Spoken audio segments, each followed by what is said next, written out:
Intestines ruptured by saddle. On September 9th, 1087, King William I of England rode through the smoldering ruins of Mantes in France. The man who had conquered England 21 years earlier was leading a punitive raid against the French territories that bordered his domain. The town had been set ablaze on his orders, and buildings still burned as he surveyed the destruction from horseback. William was 60 years old by this point, heavy-set and overweight. His body had thickened considerably from decades of feasting and the sedentary life of a monarch. As he guided his horse through a narrow street lined with glowing embers and collapsed timber, the animal suddenly reared. The movement was violent and unexpected. The heavy iron pommel of his saddle was driven upward with tremendous force directly into his stomach. The impact was immediate and severe. William cried out in pain as the blow crushed his internal organs. His attendants rushed to help him down from the horse, but the damage was already done. The king's intestines had been ruptured by the blunt trauma. He was carried to the priory of Saint-Gervais in Rouen, where physicians attempted to treat the injury. There was nothing they could do. For 6 days, William lay in agony as infection spread through his abdominal cavity. The ruptured intestines leaked waste into his body, causing peritonitis. Fever consumed him. The pain was relentless. On September 9th, he finally died, but the horror did not end with his death. At his funeral in Caen, attendants attempted to place his corpse into a stone sarcophagus that had been prepared years earlier. William's body had swollen dramatically from the infection and decomposition. As the men tried to force the bloated remains into the too small coffin, pressure built against the decaying flesh. The corpse burst open, the abdomen split apart, releasing a wave of putrid gas and decomposed matter. The stench was so overwhelming that mourners fled the church immediately. Priests abandoned the ceremony. The smell lingered for days, a final indignity for the man who had once been called the Conqueror. Crossbow bolt infection. On April 6, 1199, Richard I of England stood outside the castle of Chalus-Chabrol in central France. The king, known as the Lionheart, was besieging the fortress over a dispute about a treasure supposedly found by a local peasant. It was a minor castle, barely worthy of royal attention, but Richard had come personally to oversee its capture. Late in the afternoon, the king decided to inspect the fortifications up close. He approached the castle walls without his chainmail, wearing only light protective gear. It was an act of casual confidence. Richard had fought in the Crusades, commanded armies across Europe, and survived countless battles. A small garrison in a rural French castle posed no real threat in his mind. On the ramparts above, a young man stood with a crossbow. Some accounts called him a boy, others a cook, pressed into defensive duty. He aimed the weapon at the king and released the bolt. It struck Richard in the left shoulder near the neck. The impact knocked him backward, but the wound appeared minor. The bolt had penetrated, but not deeply. Richard returned to his tent and ordered a surgeon to remove it. What followed was butchery disguised as medicine. The surgeon lacked proper tools and skill. He tore at the surrounding flesh, trying to extract the bolt, enlarging the wound significantly. By the time he finally pulled it free, the tissue was mangled and exposed. Within days, the signs of infection appeared. The wound turned red, then purple. Heat radiated from the puncture site. Gangrene began spreading through the damaged tissue, and the smell of rot became unmistakable. Fever overtook the king. His body fought the infection, but lost ground steadily. For 11 days, Richard deteriorated. On April 6th, his mother Eleanor of Aquitaine arrived to sit with him. He was conscious until the end, aware that his death was approaching. In his final hours, Richard ordered that the crossbowman be brought before him. He forgave the man and commanded his release. Shortly after, Richard the Lionheart died from an infection caused by a bungled arrow removal in a meaningless siege. Throat slit by rivals. On June 26, 1541, Francisco Pizarro was inside his palace in Lima, Peru. The conquistador who had toppled the Inca Empire now governed the territory he had claimed for Spain. He was 63 years old, wealthy beyond measure, but surrounded by enemies he had made during years of brutal conquest and political maneuvering. That Sunday afternoon, a group of armed men gathered outside his residence. They were supporters of Diego de Almagro II, son of Pizarro's former partner, whom Pizarro had ordered killed 3 years earlier. The group numbered around 20, armed with swords and daggers. They forced their way through the entrance, shouting threats and accusations. Pizarro heard the commotion from inside. He grabbed his sword and attempted to fasten his armor, but there was no time. The attackers were already rushing through the corridors. A handful of Pizarro's servants tried to hold them back, but were quickly overwhelmed. The old conquistador found himself facing armed assassins with only a partially buckled breastplate in his weapon. The fight was brief but fierce. Pizarro managed to kill 2 of the attackers, despite his age and disadvantage. advantage. He fought with the skill that had carried him through decades of warfare, but he was outnumbered, and the years had slowed him. As he struggled to maintain his defense, one of the men lunged forward and drove a blade deep into his throat. The wound was immediately fatal. Blood poured from the severed vessels in his neck as Pizarro collapsed to the floor. He tried to speak, but could only manage gasps and choking sounds. His hands went to his throat, feeling the warm blood flowing between his fingers. In his final moments, Pizarro dipped his finger into his own blood and drew a crude cross on the stone floor beside him. He leaned down and kissed the symbol, calling out to Jesus Christ. Then he died on the floor of his palace, surrounded by the men who had come to avenge his betrayals.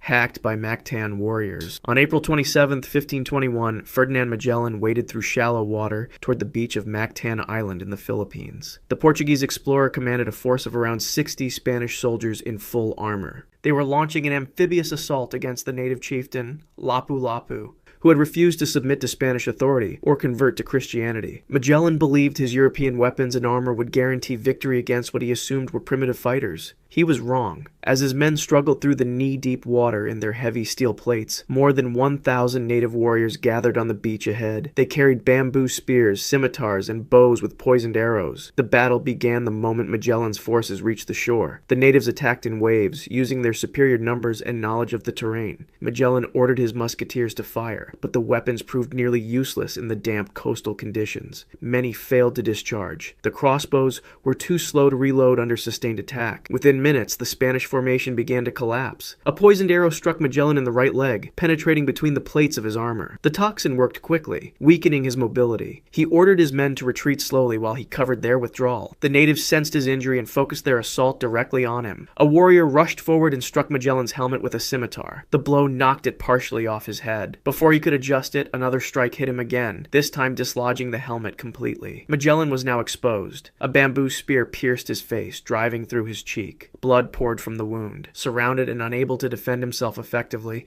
Magellan fell to his knees. The warriors closed in with their bladed weapons. They hacked at him repeatedly with scimitars, cutting into his arms, legs, and torso. His men had already fled back to the boats, leaving him alone on the beach. Ferdinand Magellan died there in the surf, his body torn apart by multiple wounds as the tide washed around him. Forced seppuku amidst fire. On June 21, 1582, Oda Nobunaga was resting at the Honnoji Temple in Kyoto, Japan. The warlord had unified most of Japan through decades of military campaigns and political ruthlessness. He was 47 years old and traveled with only a small bodyguard of servants and attendants. The temple was supposed to be a safe place to stop during his journey. Just before dawn, 13,000 soldiers surrounded the compound. They were commanded by Akachi Mitsuhide, one of Nobunaga's most trusted generals. The betrayal was sudden and complete. Mitsuhide's forces moved quickly to seal every exit before launching their attack. Nobunaga woke to the sound of fighting as his guards attempted to hold the gates. He emerged from his chambers to assess the situation. The temple grounds were already overrun with enemy soldiers. His small force was hopelessly outnumbered. Nobunaga grabbed a bow and fought alongside his men, shooting arrows at the attackers flooding through the corridors. But the assault was overwhelming. Within minutes, most of his guards lay dead or dying, as the enemy pressed deeper into the temple complex. Mitsuhide's soldiers set the wooden buildings ablaze. Smoke began filling the interior spaces. Flames spread rapidly across the dry timber and paper walls. Nobunaga retreated further inside as the fire consumed the outer structures. He could hear enemy soldiers everywhere, shouting and searching for him. Nobunaga understood that escape was impossible. The temple was surrounded, burning, and his enemies would show no mercy if they captured him alive. He withdrew to an inner chamber and knelt on the floor. Following the samurai code, he chose to end his life on his own terms rather than face the dishonor of capture. He performed seppuku, cutting across his abdomen with a blade. The ritual disembowelment was swift. As he completed the act, flames engulfed the room around him. The fire consumed his body along with the rest of the temple. When Mitsuhide's men finally entered the smoldering ruins hours later, they found nothing identifiable. Oda Nobunaga's remains were reduced to ash, leaving no body to desecrate or display. Betrayed and decapitated. On September 28th, 48 BC, Pompey the Great stood on the deck of his warship anchored off the coast of Egypt. The Roman general had just lost a civil war against Julius Caesar at the Battle of Pharsalus. His army was destroyed, his political power gone, and he was fleeing for his life. Egypt seemed like his last hope for sanctuary. Pompey was 58 years old and had once been the most powerful man in Rome. He had conquered territories across the Mediterranean and commanded the loyalty of legions. Now he was a desperate refugee seeking protection from the young Pharaoh Ptolemy XIII, who was only 15 years old at the time. From the shore, Egyptian officials appeared to welcome him. They sent a small boat rowed by several men, including a Roman officer named Lucius Septimius, who had once served under Pompey. The presence of a former subordinate seemed reassuring. Pompey's wife Cornelia and his advisors watched from the ship as he prepared to go ashore. Pompey climbed down into the small boat. He brought only 2 attendants with him. As the boat moved away from his ship toward the beach, he remained standing, reading a speech he had prepared in Greek to present to the young pharaoh. He was focused on the document, not paying attention to the men around him. When the boat was far enough from his ship that no one could intervene, the Egyptians attacked. Lucius Septimius drew his sword and stabbed Pompey in the back. The blade pierced between his ribs, driving deep into his organs. Pompey gasped and tried to turn, but the other men in the boat immediately joined the assault, stabbing him repeatedly. Pompey fell to his knees in the bottom of the boat. He pulled his toga over his face in a final gesture of Roman dignity, refusing to let his killers see his expression as he died. Within moments, he was dead from the multiple stab wounds. The assassins then drew a blade across his neck and severed his head completely. They threw his body onto the beach where it lay exposed in the sand, rotting under the Egyptian sun, while they took his head as proof to present to Caesar. Molten gold throat punishment. On December 25th, 1553, Pedro de Valdivia faced his final battle at Tucapel in southern Chile. The Spanish conquistador governed the territory he had claimed for Spain through years of violent conquest. He commanded a force of exhausted soldiers who had been fighting continuous rebellions by the native Mapuche people. Leading the Mapuche warriors was Lautaro, a young man who had once served as Valdivia's personal page before escaping and joining the resistance. The ambush was carefully planned. Lautaro had learned Spanish military tactics during his time in captivity and used that knowledge against his former captors. As Valdivia's column marched through the forested terrain near Tucapel, thousands of Mapuche fighters attacked from multiple directions. The Spanish were quickly overwhelmed. Their horses became useless in the dense vegetation, and their formations broke apart under the coordinated assault. Valdivia was pulled from his horse and taken alive. The Mapuche had no intention of killing him quickly. They stripped him of his armor and bound him tightly. For hours, they inflicted a very uncomfortable time on the conquistador, beating him with clubs and fists. His face swelled, bones cracked, but he remained conscious throughout the ordeal. The Mapuche knew Valdivia's obsession with gold. He had spent years forcing indigenous people to extract precious metals from mines, enriching himself while native workers died from exhaustion and mistreatment. The warriors decided his end should reflect his greed. They built a fire and placed gold taken from Spanish camps into a container above the flames. When the metal reached a liquid state, glowing orange and unbearably hot, they forced Valdivia's mouth open. They poured the molten gold down his throat. The superheated liquid burned through his mouth, throat, and esophagus instantly. His internal tissues boiled and melted. He could not scream because the metal sealed his airway. Death came within seconds, but those seconds were filled with unimaginable agony. The ritual did not end there. The Mapuche cut open his chest and removed his heart while it was still warm. They consumed portions of it in a ceremony, believing they would absorb his strength and courage for future battles against the Spanish invaders.